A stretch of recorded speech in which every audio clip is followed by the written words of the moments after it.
go live with YouTube. Make sure that doesn't go down. That was nuts. Yeah, there we are. Okay. Better late than never.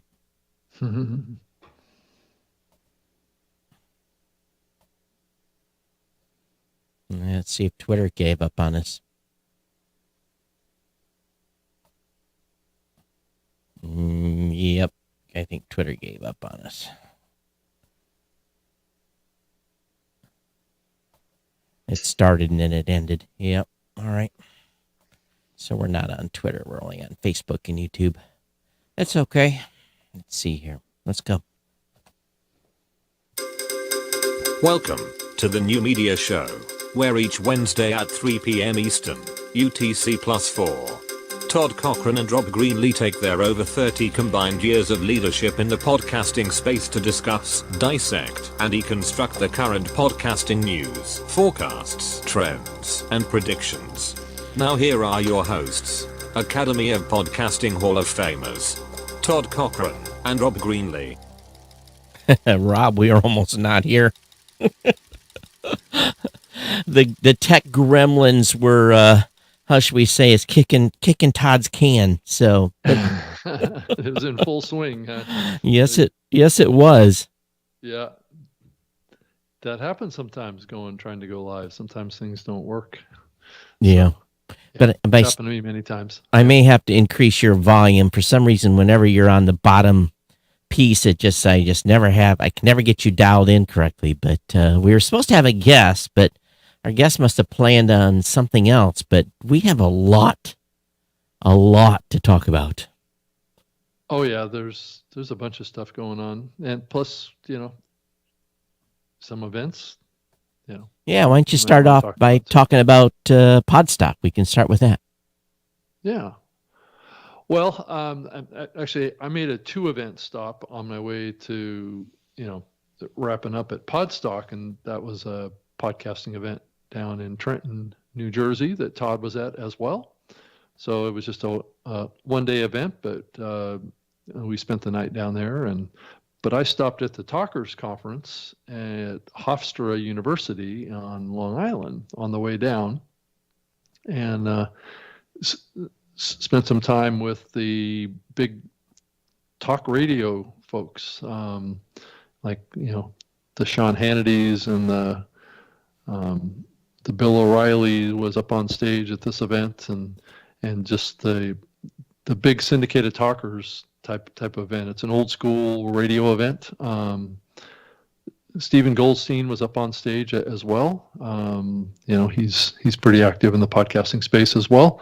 But I thought it was an interesting kind of conference from the standpoint of looking at podcasting. Podcasting came up quite often up on stage.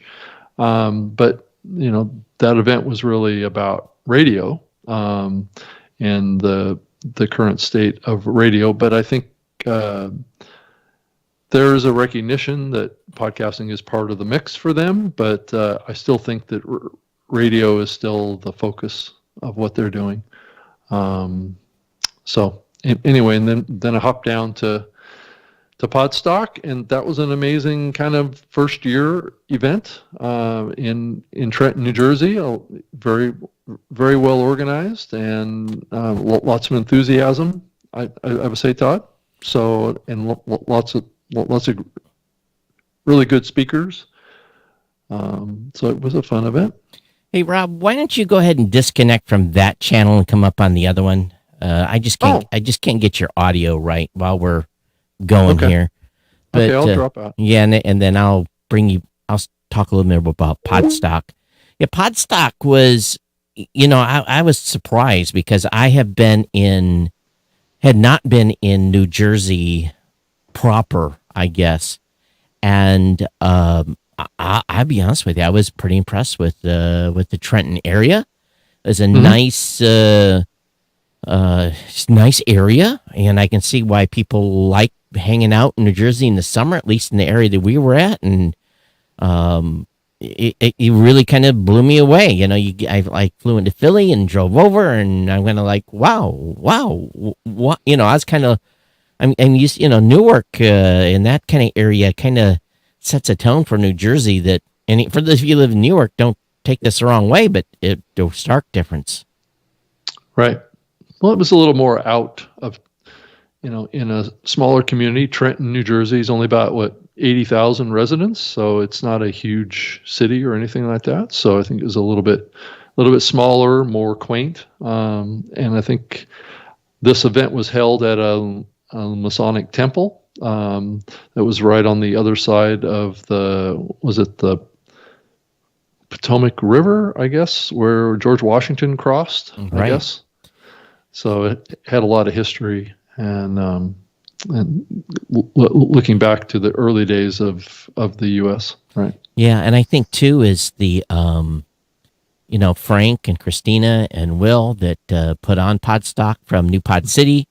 They, be honest with you, they fed us, they Put us they put us up, they transported us, they it was amazing. It really, really was. And I know you've got one of the animated caricatures of yourself, and I've got one that he created, and it was an overall it was, I was pretty surprised. Overall, for a first time event, they did really, really well, and even had they even went above and beyond. They had an after party, a block party where they had a DJ out and had a plate next to a barbecue place, and they had a drink vendor on the street from the same establishment that was out there, and then later we went down to another venue.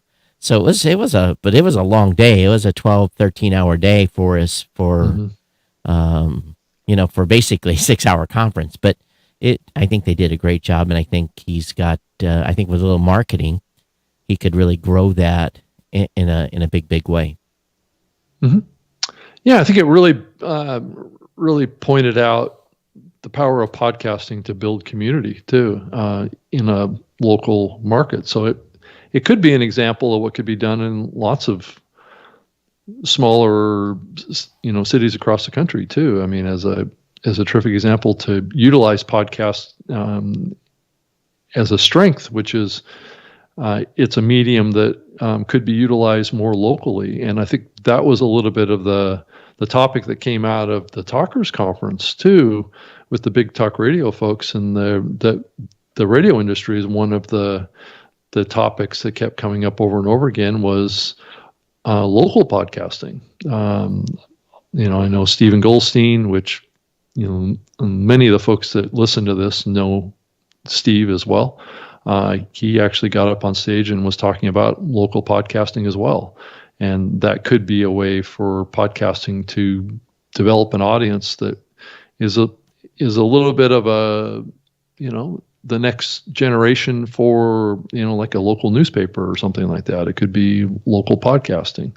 But the talkers at that conference were supportive of that, especially as you think about maybe podcasting that's done by talk radio hosts in a larger market, right? That could be a large audience built around that. So I thought it was, a lot of topics were really, really interesting. I thought that overall the topics that were covered at the Podstock event were really relevant and really kind of at the cutting edge of where the medium is today. And I think that was an event that really catered to new podcasters too.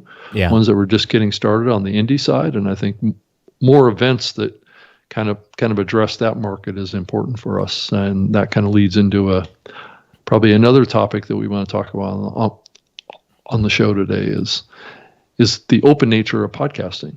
Yeah, I'll go back and make a couple more comments on Podstock before we get to it. But I did a show of hands during my presentation to find out how many were currently creating a podcast. There was about 10, and then almost everyone else, which I would say there was 80 to 100 people there, were not.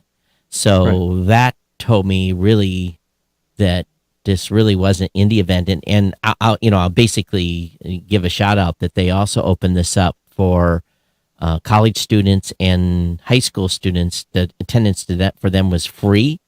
They could attend. So, and I think they also had some disadvantaged teenagers at the event as well that they brought in.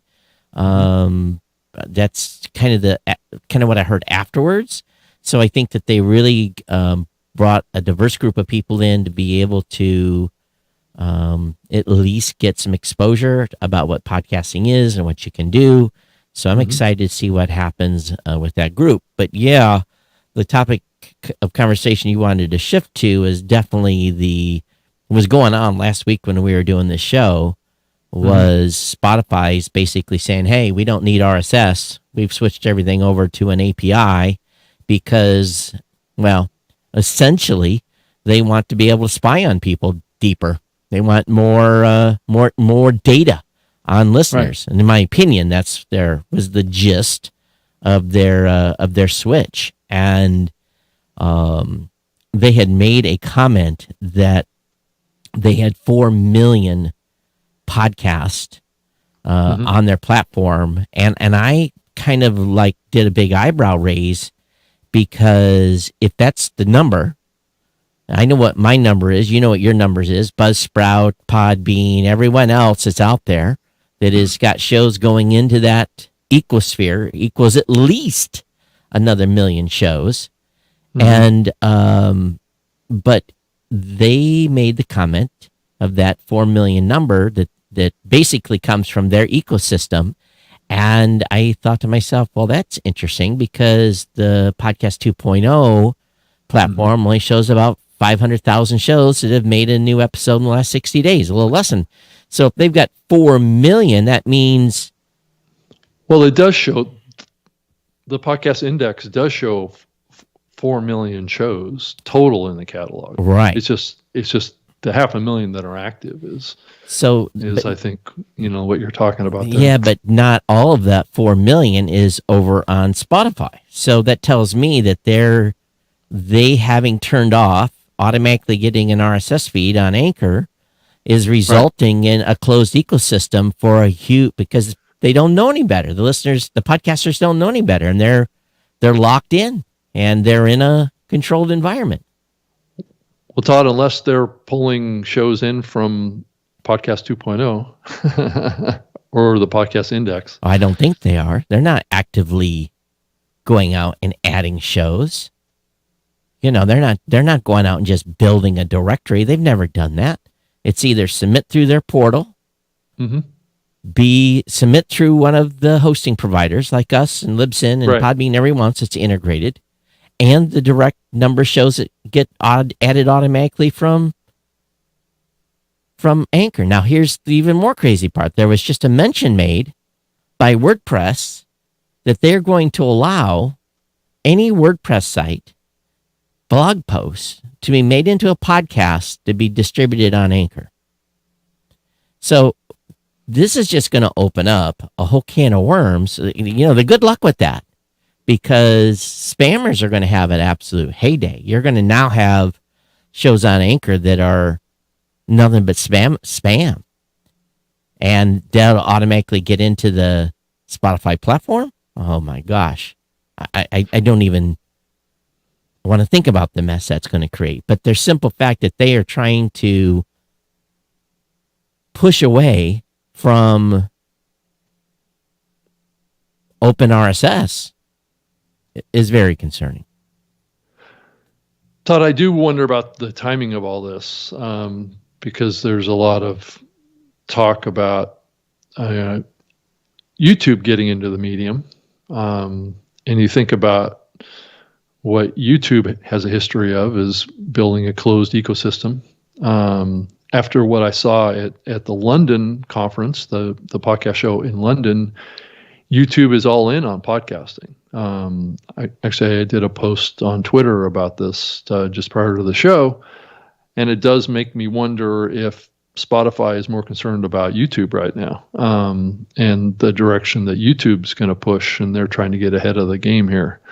I just wonder if YouTube is going to, kind of play along the same pathway here. I'm not here to announce anything. I'm just thinking that there is a kind of a walled garden platform plague going on here on the part of Spotify here. They want people publishing directly to their platform and creating basically a catalog of exclusives is kind of what the game is here. Is what it seems like to me. And that may be a threat to the open nature of podcasting. I think to some degree it probably is. I don't think the open nature of podcasting is going to go away because Spotify does this. But it does start us down this path of creating walled gardens more and more in podcasting. That's basically funneling content directly up into them on an exclusive basis, which is what my fear has been for a couple of years now. Especially as I think about Apple with their direct upload for subscription podcasts. So you're starting to see this pattern of direct upload to a particular platform, not unlike what YouTube has done. So maybe what we're seeing is Spotify is trying to become the YouTube of podcasting before YouTube becomes the YouTube of podcasting. Well, they said their limitation of RSS is that it's creator to fan. And they said that what they have solved is they've made it two-way, creator to fan, fan to creator. Well, no. Right. No. We've had no problems getting fan interactivity. The problem with RSS is they can't spy enough on the listener.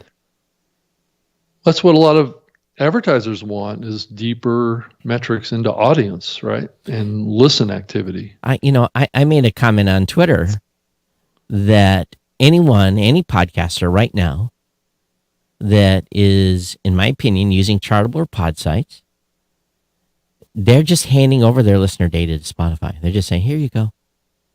Here you go. I'm giving you all the intelligence on my audience. Mm-hmm. Hand it over to them. And then what are they going to do with that? Well, they already work with marketeers. That data is incredibly valuable. I'm not saying this is what is happening, but I can only hypothesize that data is potentially could be resold, used for intelligence, used for remarketing. Sure. And a podcaster asked me, why? Why is that a big deal? And I was dumbfounded in the fact that the podcaster asked me that question when I said the podcaster, and we've talked about this 100 times on the show, that the listener can't opt in. When they sign up for a Spotify account, or they sign up for Amazon, or they sign up for all these services, they opt in through a terms of service. Now, maybe some people say, oh, no one reads those anyway, but at least you have the opportunity to. Right. That's part of joining a walled garden platform, is that you're giving up your rights to privacy when you sign up to that, because it's in that terms of service, right? Yeah. So that's one thing that a lot of platforms in podcasting could do as well if we had opt-in. Yeah. But the problem is we don't have opt-in outside of a walled garden proprietary login platform. One of our friends said people who speak of limits of RSS are looking to get a patent on something. And that could be part of it, right? Could be. And I understand that, and my analogy is API equals gatekeepers, RSS equals open, and anyone with a text editor can podcast. That's my analogy that I like to use on this. Now, I don't care what they do between their two platforms. I really don't. And if they want to communicate via whatever mechanism they want between their hosting platform and their distribution platform, that more power to them. They can do whatever they want. But don't drag OpenRSS through the mud and make it the big bad boogeyman. Right. Yeah, I don't know. I'm not so sure why you have to demonize it, right?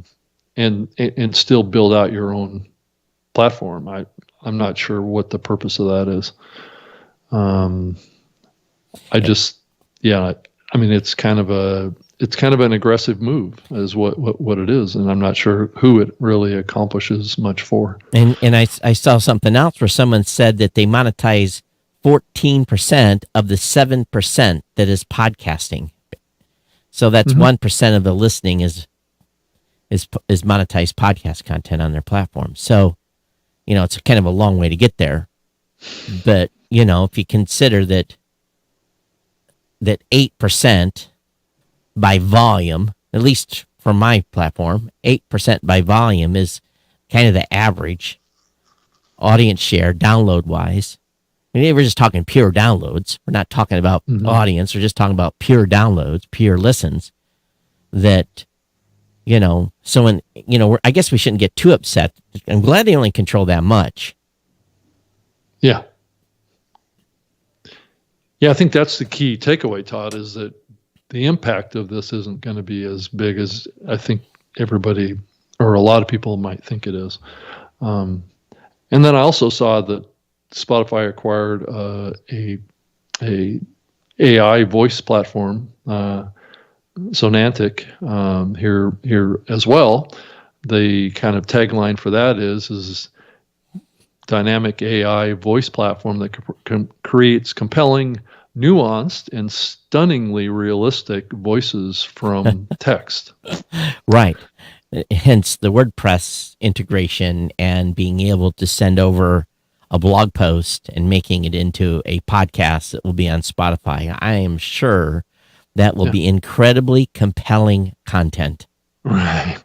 Right. Well, that, and also you could create ads from that too, right? Well, I'm sure. Voice ads with that technology as well. So now we'll have a robot basically trying to sell us stuff. Yep. And you would be no disclosure that it's not even a real person. Is it going to be done in the voice of the host of the podcast? Oh, that's a good question. Could be, right? Imagine hearing yourself unauthorized doing an ad for something, a product that you didn't have anything to do with, right? Boy, that's going to go over like, yeah, technologically possible. I just it's I do have to give the iHeart CEO a little credit in that he came back, and I don't know if it was timed perfectly, but he had made some comments about, we're going to stay with RSS. RSS is open.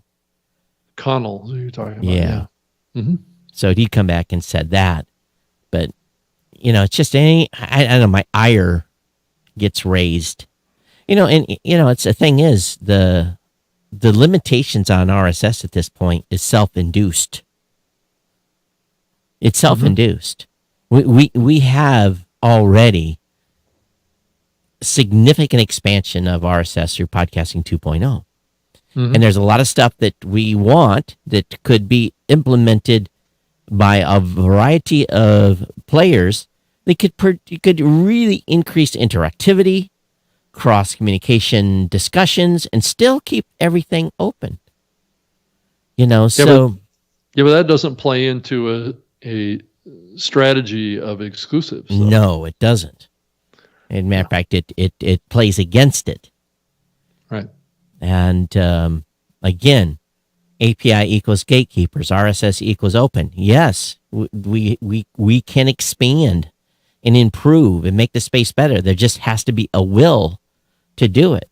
I was talking about some of this stuff with my team today, talking about the ability now for them to, like here, we're going live. We would have the ability, if we were so enabled on the website, to send out a signal says, "Hey, we're live," and the podcast player could actually pop our live stream right into our channel, right, and make an announcement saying, "Hey, this show's live," and you could watch the show live right in a Podcast 2.0 app, and that's cool.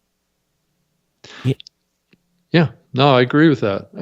And to kind of lead off what you were talking about before about any kind of a platform creating kind of a exclusive funnel, right, of content. One thing we don't know is whether or not Spotify is going to have in their terms of service that you can't upload that same content to any other platform.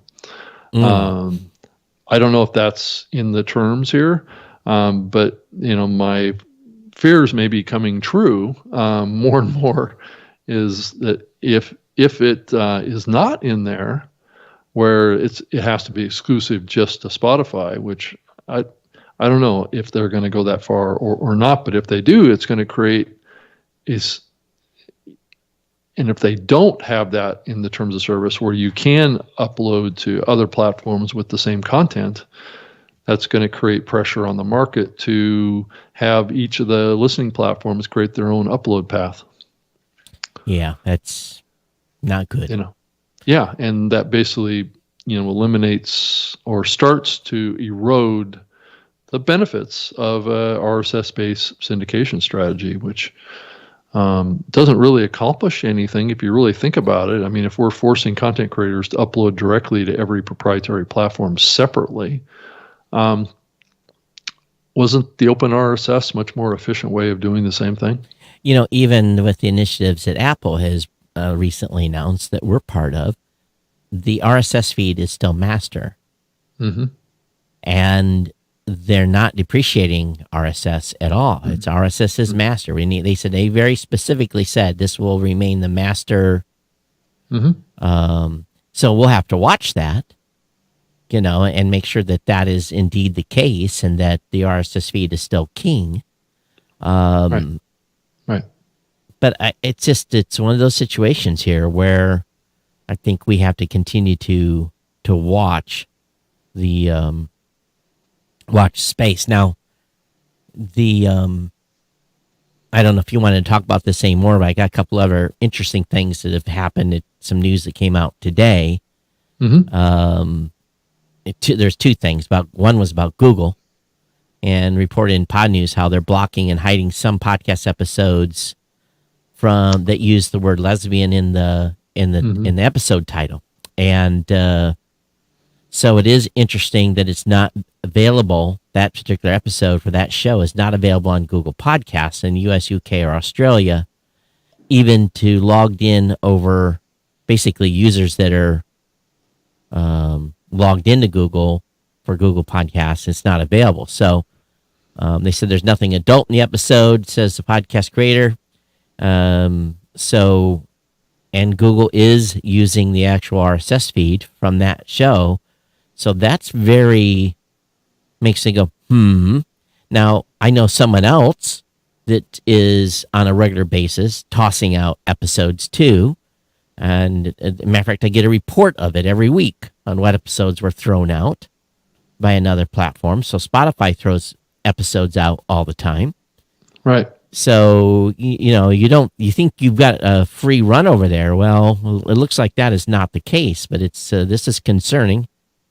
Pride Month, and of course it is definitely one of those situations where people are cognizant of they're watching their distribution. Lo and behold, a podcast, what they do is they come back to the host and they say, my episode is not on this platform. What have you done wrong? And we go digging around. We say, well, we see it on Apple Podcasts. We see it here. We see it here. You're going to have to go over and ask them why it's not there. But the hosting platform gets the customer service. Gets the beef. Right. We get the hammer because it's our fault. Right. But everyone else is good. So. Right. But it looks to me also, and moving on to another topic here, that, it's a very long Twitter thread, but Captivate got hit by Acast spam. And he was coming on and complaining about it. And I'm like, welcome to the club. And apparently at the same time, Transistor got hit by them, but Transistor went a step further. They reported Acast to Canadian law enforcement and to Acast email service provider after the company targeted Transistor's customers. Acast email provider says that Acast uses against its terms of service, and Transistor's Jackson, who has previously worked for an email company, considered the emails are illegal under Canadian law. And of course, Podbean, Captivate, Blueberry, Libsyn, all of us, Podbean, we've all been targeted by Right. Acast already. So they're going to continue to email. They're part of our continuing marketing strategy. So I guess it should not come as a surprise, but maybe they'll have to be looking for a new email provider here soon. Right. Right. And then I also noticed that the acquirer of Captivate, Global, has made a strategic investment in an audio ad company called Odeo. Oh. Odeo. Yep. It's Odeeo. Oh, it's not. That's interesting. Yeah. So it's not this platform puts audio ads into mobile games. Oh, that's curious. Odeo is a name that's been recycled. Yes, it has. Spelled a little differently, though. With one more E. They could afford the E's. They could afford, obviously, yes. But that was an interesting little connection there. Yeah, Tom says the listener doesn't give a shit about RSS. That's true. The listener doesn't care. No, yeah, no. But the industry, yeah. Podcasting, content creators care about this to some degree. That's true. I would think. Yeah, the listener don't care as long as they get to hear the content, right? Right, and on this show, that's who we're speaking to is the industry, not. And we're the only ones that get our dandruff up. Listeners don't care. I guess. Does the rest of the industry kind of get their dander up on this, or I would think to some degree that would be the case. What do you think? I don't know. I think only we do. Only we do? Yeah. Well, Buzzsprout and Podbean, the rest of them probably care, but maybe they just don't talk about it. Right. Yeah. That's interesting. Because if all these services called us tomorrow and said, "Hey, we're not supporting RSS no more," what would we be forced to do? We would be forced to. We would have to comply. If they called and said, "You got 6 months to do API calls to us to send data over, or we're not taking your listeners, your podcast anymore." Yeah. We would. I guess I asked the question is, how does that really improve the business, I guess, right? If you're having to build the infrastructure to support direct uploads and publishing, means that every listening platform, I guess you think about, that's why these big listening platforms are acquiring podcast hosts, right? So they have that ability. Yeah, potentially. Yeah. So think about all of the big listening platforms that don't have a podcast hosting company in their vertical stack. But then we get back to the situation where are we now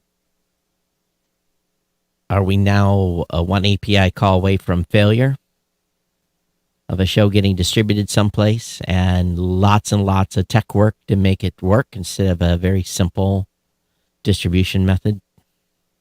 Yeah, it's going to take work on. I mean, if we can continue as podcast hosts, continuing to be a funnel for shows getting into listening platforms, then in some ways APIs work pretty much the same way as RSS, right? It accomplishes the same goals as far as we're concerned. But it's a lot more work because you're going to. Yeah, it is. Well, because you completely have to re-architect your back end. Yeah, it's probably the same data. It's just probably the devs would be happy to make those API calls. Devs like working in API. Right. No, that's certainly true. I think the difference between, and I think I've said this before, is that that's how TV shows get into like Hulu and these other platforms. Is XML documents that travel, that carry all the metadata about episodes. So they, the big studios upload all of the media files, which are the episodes, right? And then they upload a batched XML document that has all of the episode metadata. And that all gets ingested at the same time. It's probably a bad analogy, but the Second Amendment folks are like, you can't have my gun out of my dying grip. One of those types, one of those analogies, Yeah. And it's like, you have to use my RSS feed until my dying grip, until they say, tough. Tough. We want an API call. Well, I think what it does do, Todd, is it goes against the mantra that we've always said about RSS, is that you can be censored and taken down. But as long as you have an open RSS feed, anybody can still get access to your show. And I think, that's where the last frontier will end up at some point. Yeah, and if this is the path that we're heading down, right, then it's the last man standing on supporting RSS, right? Yeah. Yeah. And if you're only getting 2%, 3%, 5% of your consumption on open platforms, I don't want to spell doom and gloom here, but it makes you wonder. Well, are we seeing a potential? I mean, if that were to happen, we'd probably see a decline in listenership coming off of RSS feeds then, right? Mm-hmm.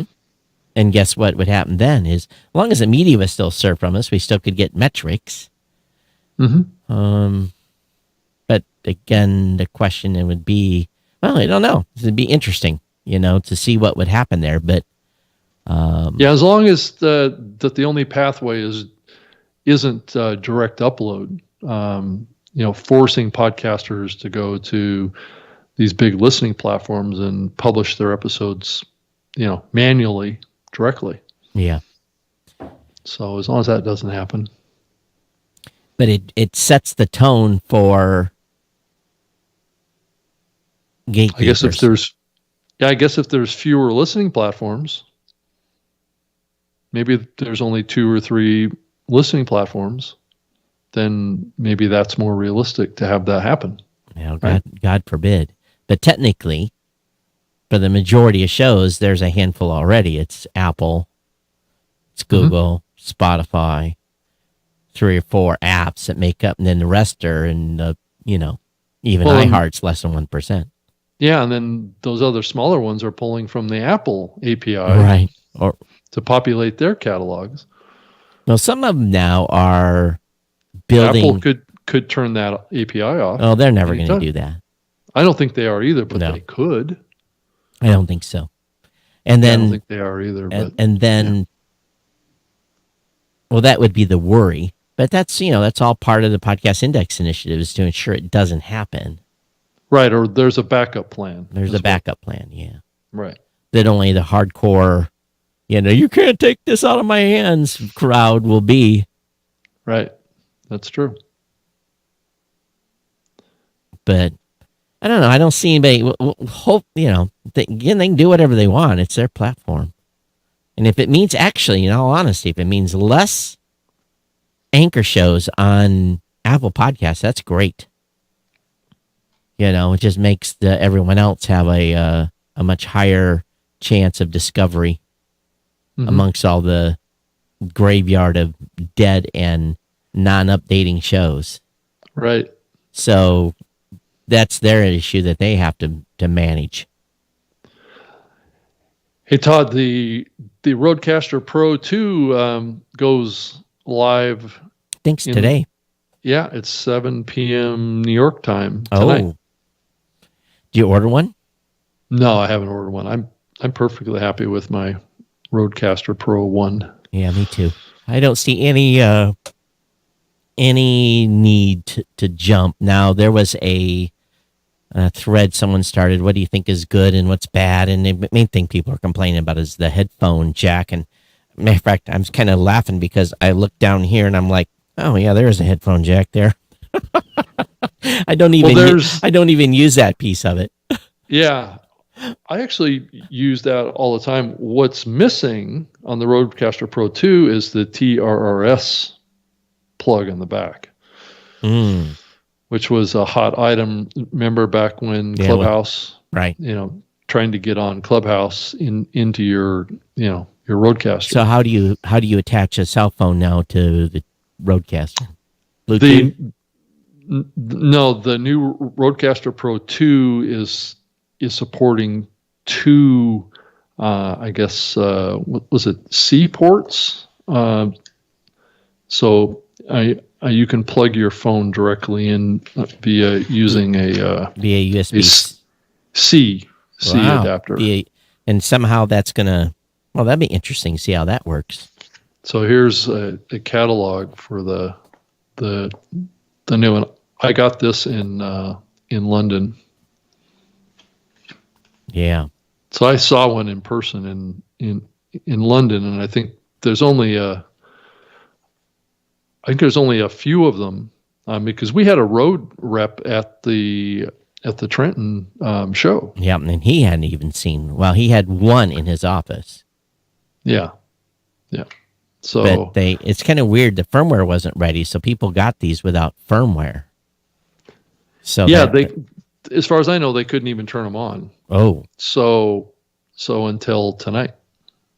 Well, that's an interesting way to deliver a product. I guess they weren't.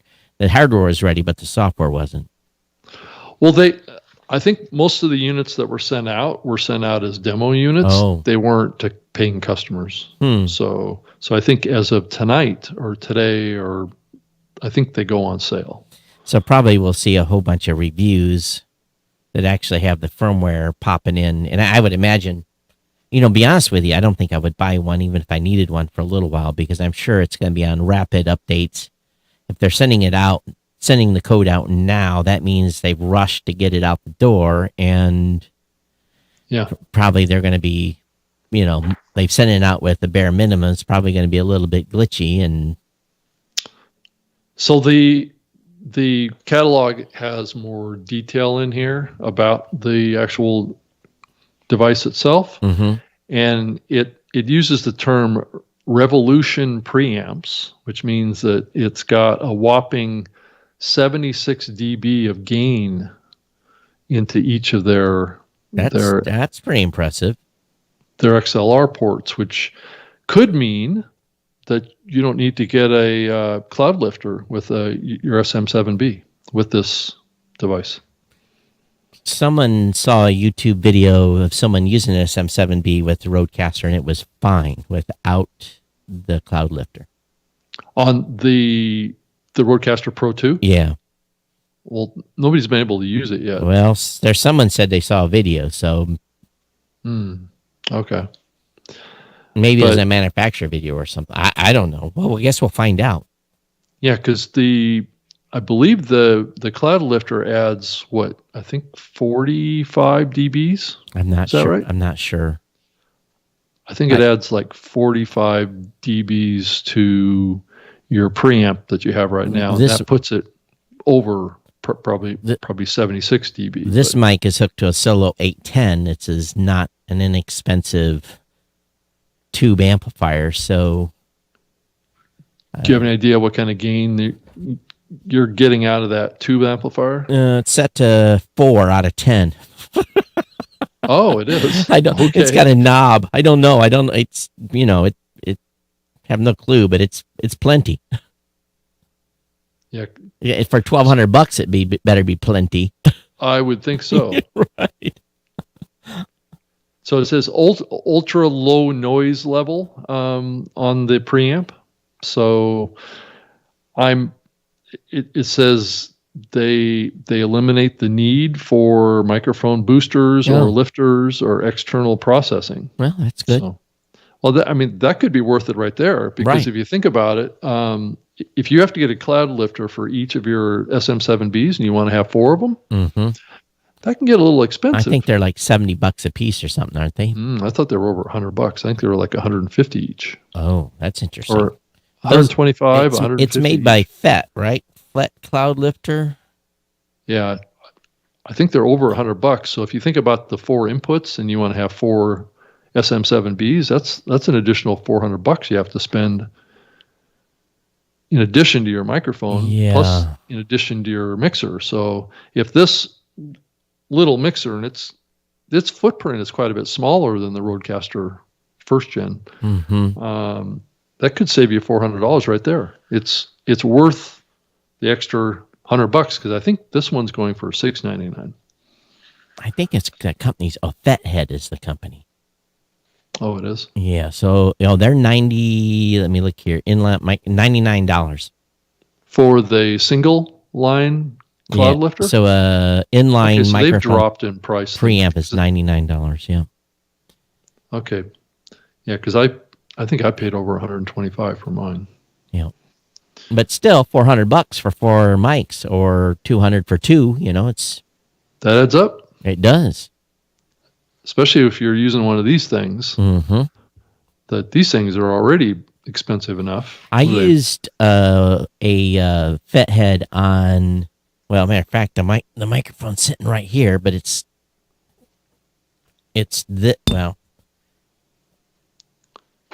my over-the-ear microphone is the one that I use in the demo room. I attached a Fethead to that. Mm-hmm. Oh, you did. The other thing that this new Rodecaster 2 supports is Wi-Fi. The first gen doesn't support Wi-Fi, and this new one supports Ethernet too. So you can basically it becomes a network device, and you can basically probably go right, just open up your hard drive or whatever they call it, and you can probably get right to the folder without having. Well, literally, you might be able to stream directly right out of this thing. Oh, that's interesting. Does it still have a? Oh, well, and it connects to a LAN too? Yeah. So, yeah. Now, we did hear that the original Rodecaster has gone as far as it can go. It's out of memory. They cannot improve the current Rodecaster, expand it. Okay, so they've maxed it out. They've maxed it out. So the new Rodecaster, maybe they can do updates, but they are at the max on their operating system memory. Mm-hmm. So given that you can still get your phone into this with the USB-C port, I want to hear that. It's probably a pretty good solution. Considering that TRRRS cable is hard to get the right one, and they're about $30 a piece. Right. That saves you another $20 because you can just use a standard USB to USB-C. Yep. That's good. Mm-hmm. And if it does, of course, it makes it's understandable because you've got Android phones on USB-Cs and iPhones on USB-C now, and all the new iPads on USB-C too. So, yeah. So you can have 4 XLR inputs and then an additional 2 USB inputs. So you can have up to 6 microphones off of this thing. Or 6 inputs. Well, 6 inputs or 6. Oh, you can connect 2 USB microphones too. Yep. Whoa. That's what I was trying to say. Or 1 USB microphone and a mobile phone. Oh, gotcha. And it looks like it still supports Bluetooth. And I know that there's a big Bluetooth codec update coming here by the end of the year that's supposed to address the audio quality issue. Well, time will tell. Yep. So I guess if you don't have one, sounds like it could be a pretty nice upgrade. I think so too. The more I learn about it, it's smaller in footprint. This I've got one sitting right in front of me, the first gen Rode, and it takes up a lot of space on my desk. Yeah, I got it jammed in between 2 things here. Yeah. But if I could get a smaller footprint run that's working, it's got a larger touchscreen on it too. I think it's like 5.5 inches or something like that touchscreen. Right. It might be a nice upgrade. So did you hear that Wooska is going to get shut down? I did. I heard that they were they were transitioning all of their customers off of Whooshka over to Megaphone. Megaphone, right? Mm-hmm. Yeah. So I wonder how that's going to work out. If there's a price difference, if they're giving them some. Yeah, I hear that name Megaphone far too often. Well, I don't. I'll put it to you that way. Well, that's funny. We don't lose people to Megaphone. You know, it's very No, rare. it goes the other way too. There's just quite a few people that are over there already, but I do think that it's not uncommon for them to want to move other places after that. Right. That is true. We've had people go over there, be promised one thing, and then come back. Right. Or just go somewhere else. Right. Yeah. Matter of fact, someone kept their account open because they said, I might be back. In like 3 weeks, they were. But I'm not saying anything to denigrate them at all. Oh, I don't want to go there because we do work with them. Okay. Yeah. I have to be, I have to walk that line carefully. Oh, right. Okay.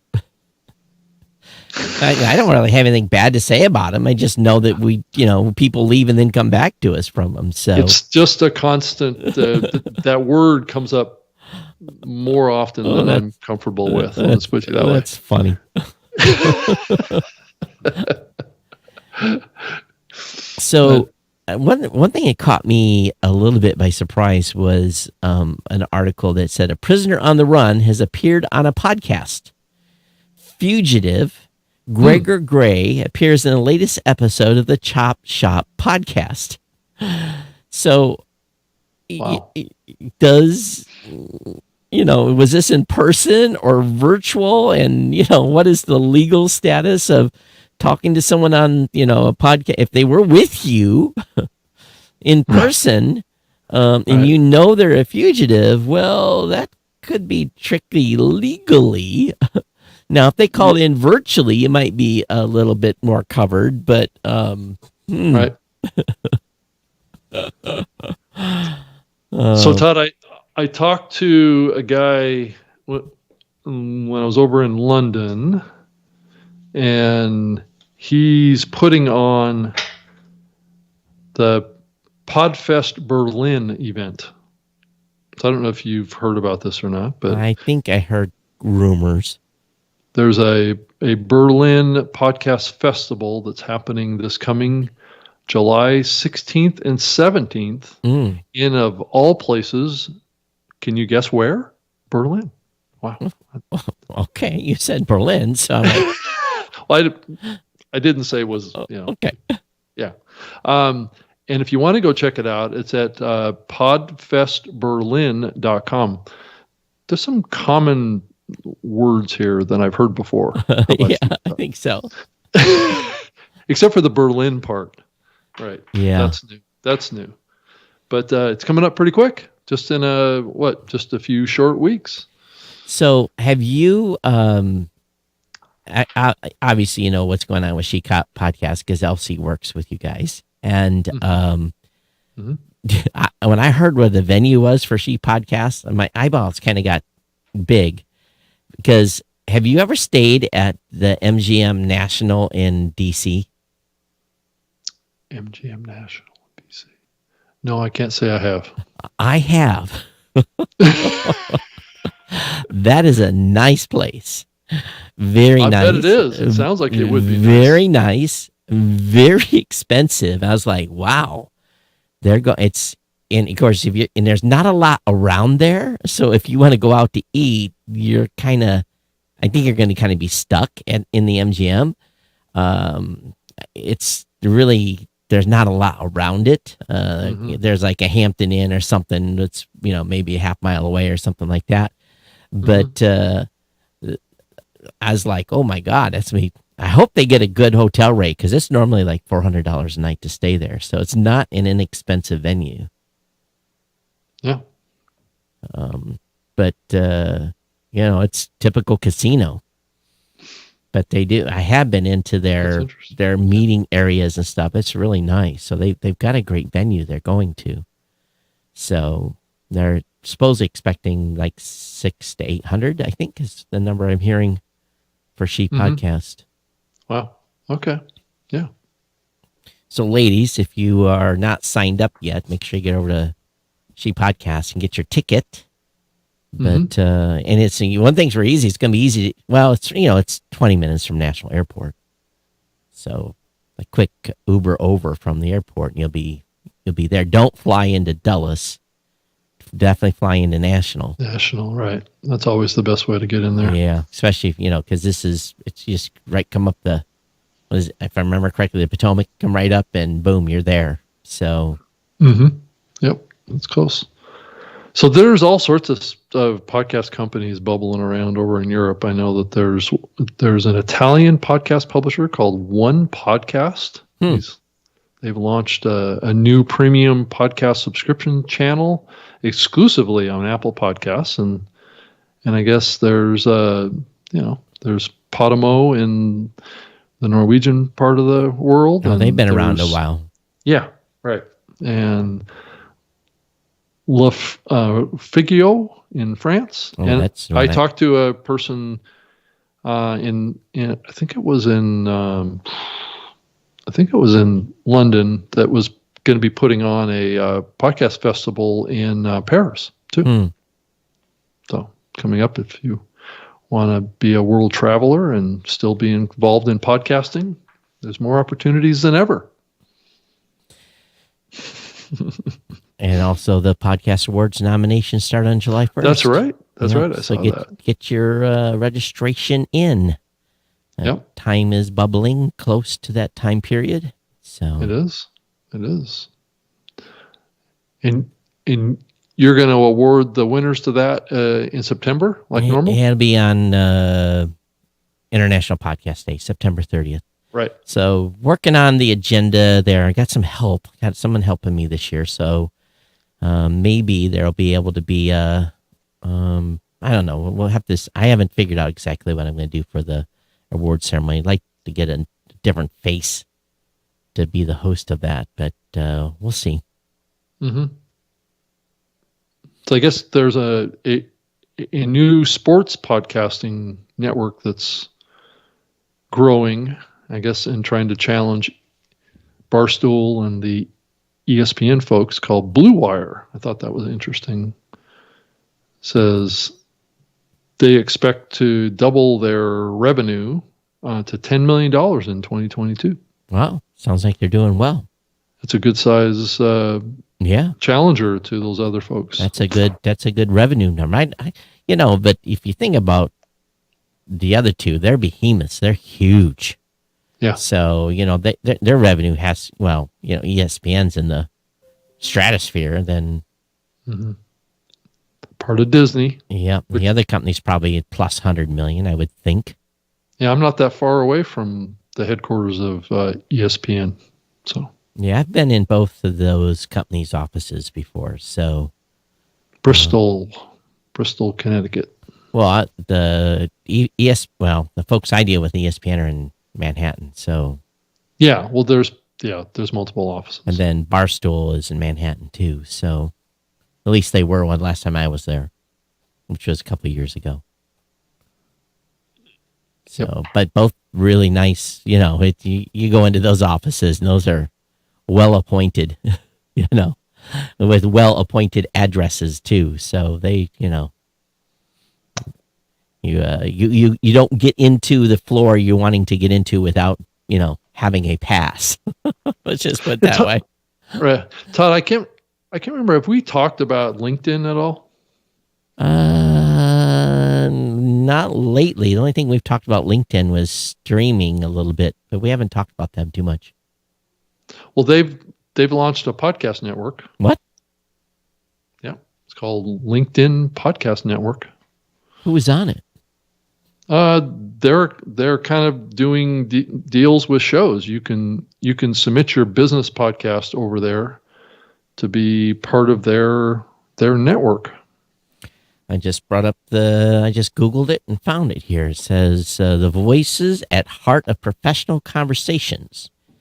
Any conversation you want to hear on career and business. So here's some of the shows: Big Tech Podcast, Roundtable Talk, Rethink Moments, Sparked, Anxious Achiever, the next big idea, the startup of you. Mm-hmm. So we've got, looks like they've got, now the question is, let me go ahead and hit learn more. Start listening. Where does it take me?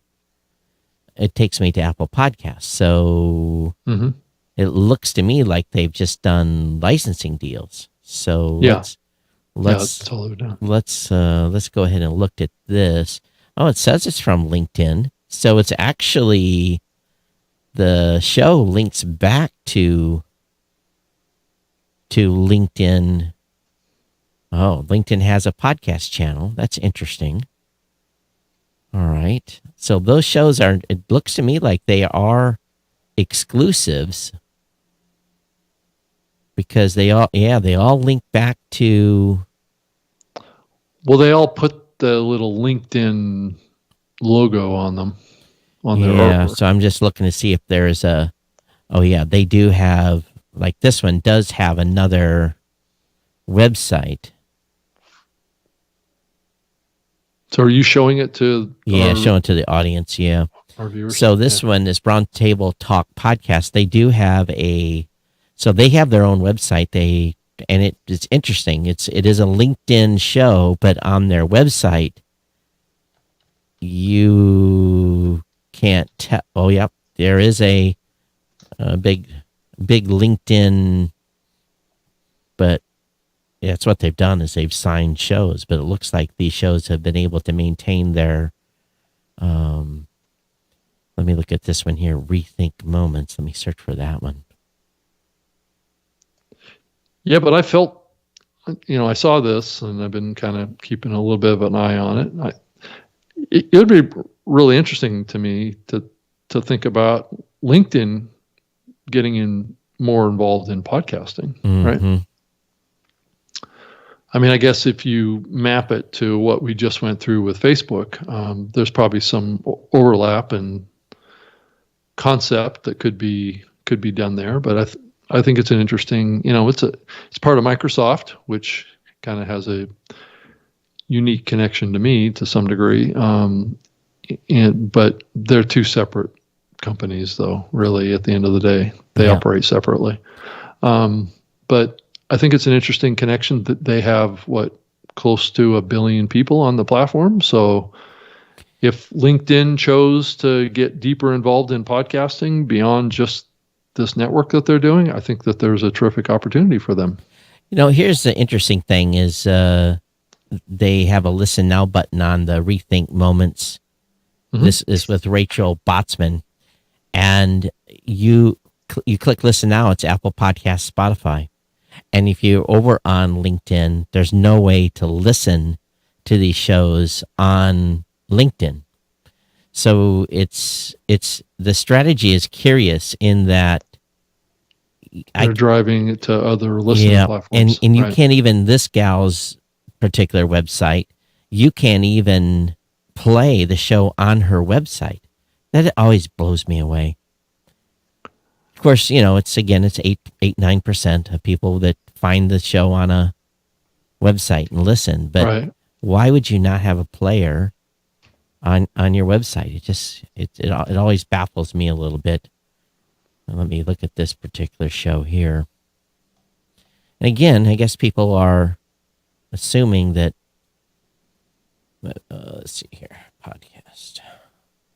I just thought I would mention this because this is an effort on the part of a huge network, right?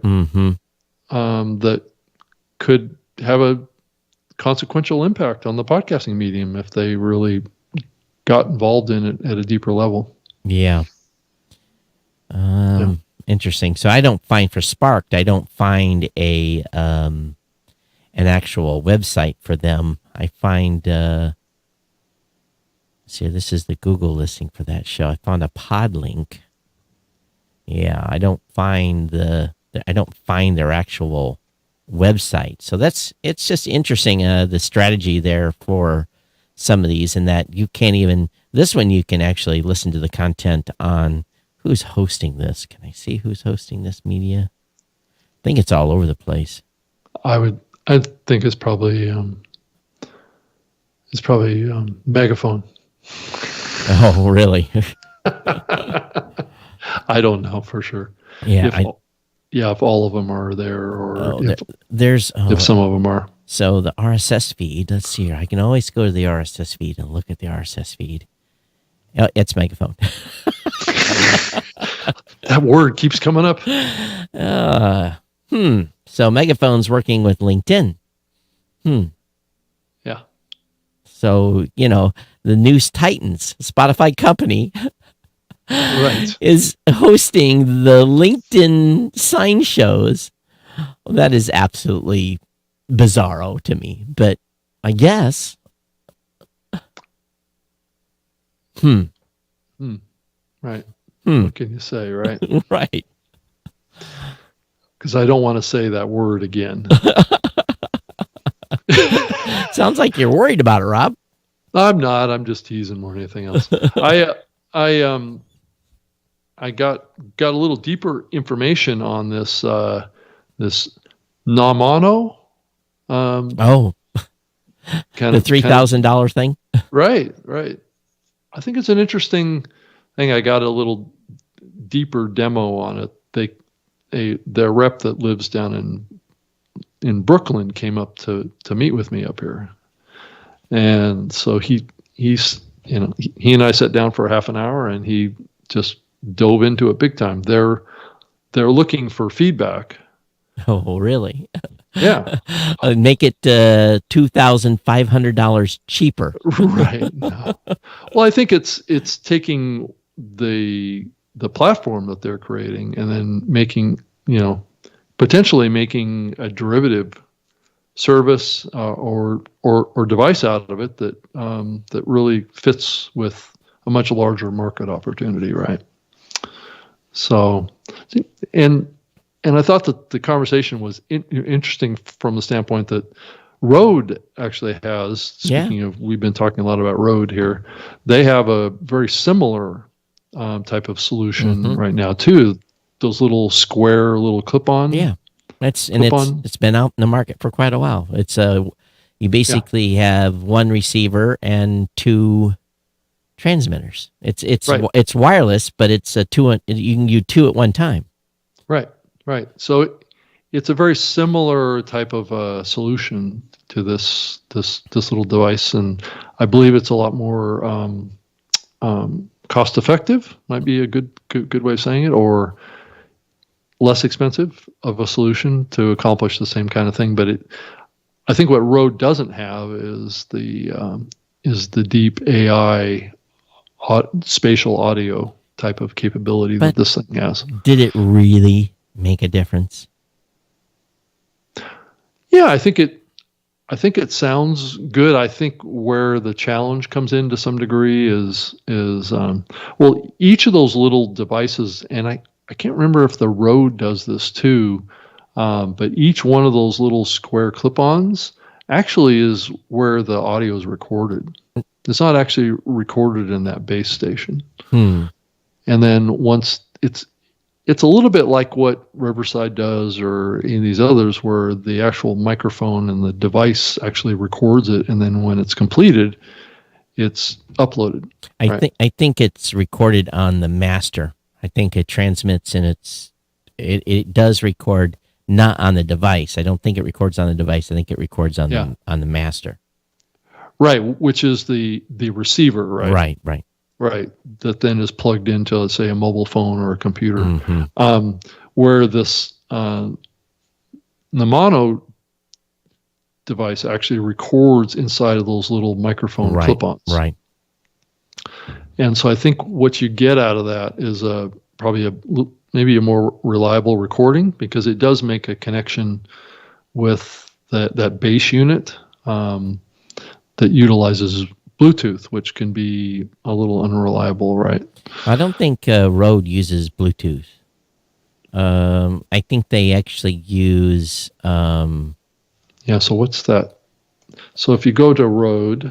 They use a 2.4 gigahertz transmission frequency. So that's the same as Wi-Fi. So, But that can be a pretty cluttered spectrum. well, they've got multiple channels, right. so it's channelized, Right. and it's Right, and it probably switches between channels based on their availability, right? says optimized for extremely stable operation in dense RF environments. These I've seen these used all over the place. Seen them used at CES, etc. So, it says option to record each channel separately, combine them for ultimate flexible in post production. So, well, it probably does it in the device.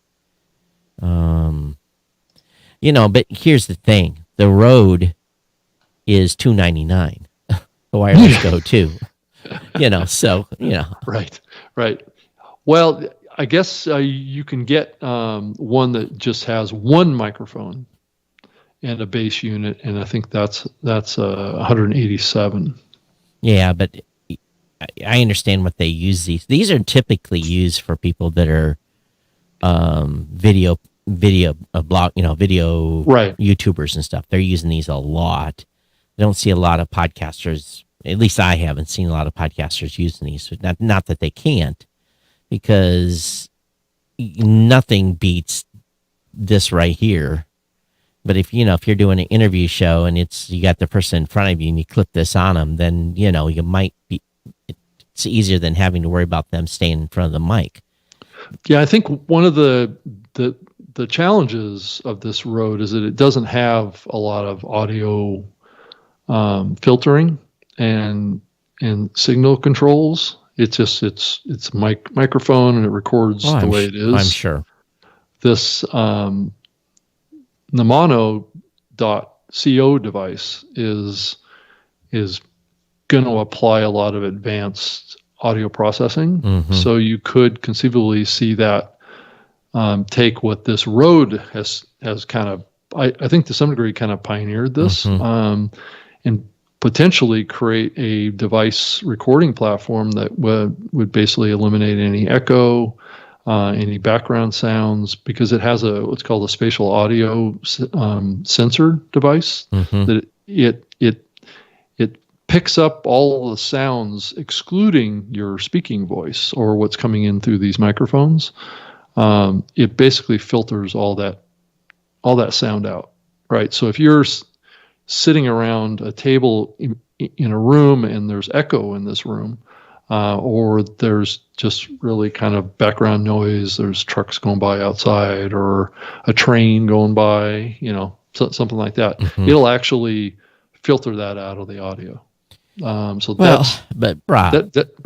the idea behind it, right? Well, so you could conceivably have a recording that you could do from anywhere and have it be the quality that you would do with this. Okay. Possibly. I mean, that's the goal that they're trying to accomplish. But at a price point that 99% of podcasters can't afford. Yeah, but that's just a proof of concept. I mean, that's like saying, well, we can't accomplish something. So use Tesla as an example. They came out with the Roadster first, right? Mm-hmm. That was like $100,000 car, right? Or 120 or whatever it was. Yeah, exactly. And then they came out with the Model S, right? That was like in the 80 to 100,000, 120,000 range. So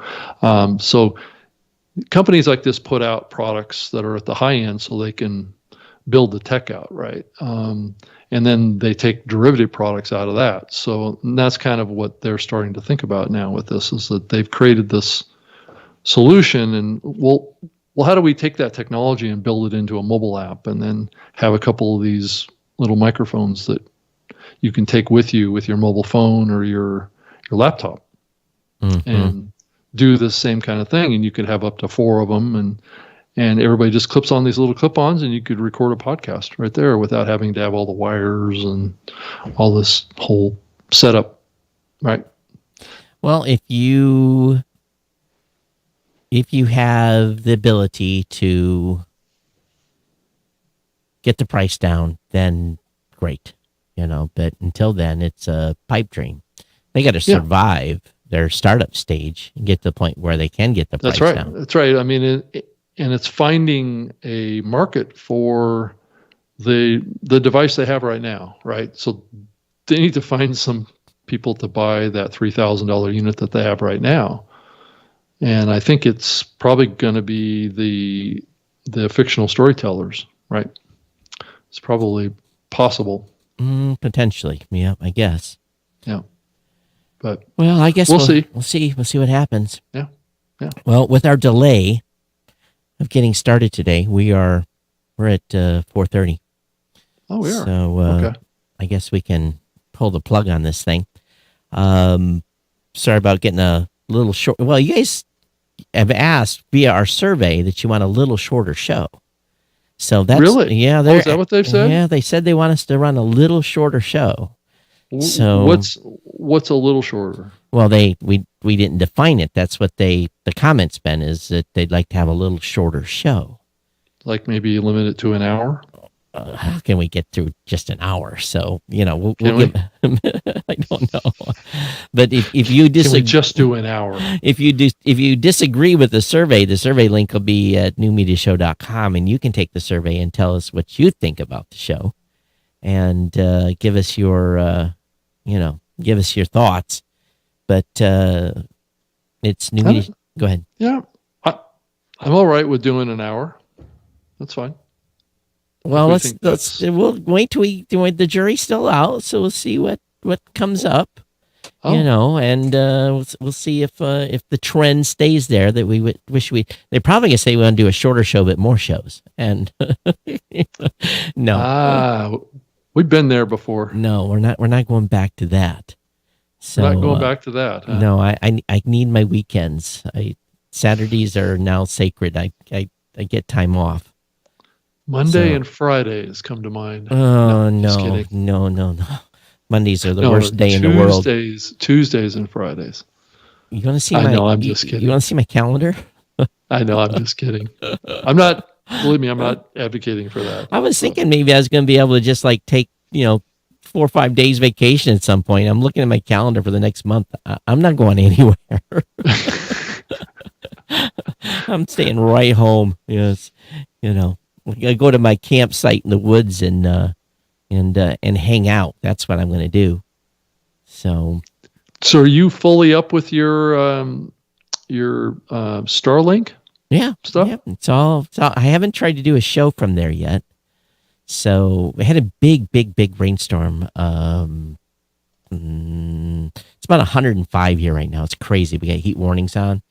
And right prior to that, I guess it was, Monday night, we had a torrential. I mean, it just came hard. And I had about 15 minutes. The Starlink was not talking to the satellite. It did not do well in a torrential, but it was a torrential downpour. We got like an inch in 15 minutes. So it was hardcore rain, and no go. It couldn't talk to the satellite. So that's really the first true long outage that I've had with it. But, every once in a while it drops for a minute or two or something. But if you're doing a live stream, that could be, and it would just stop. It would not be good. So right.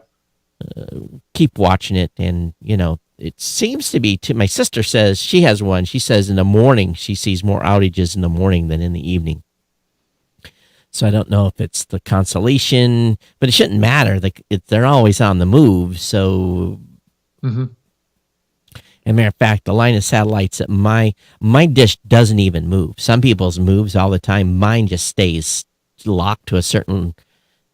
I have never seen it even at all, because I think I'm on pretty much the satellites go directly over. When I look at the map, it looks like the satellites go almost directly overhead me.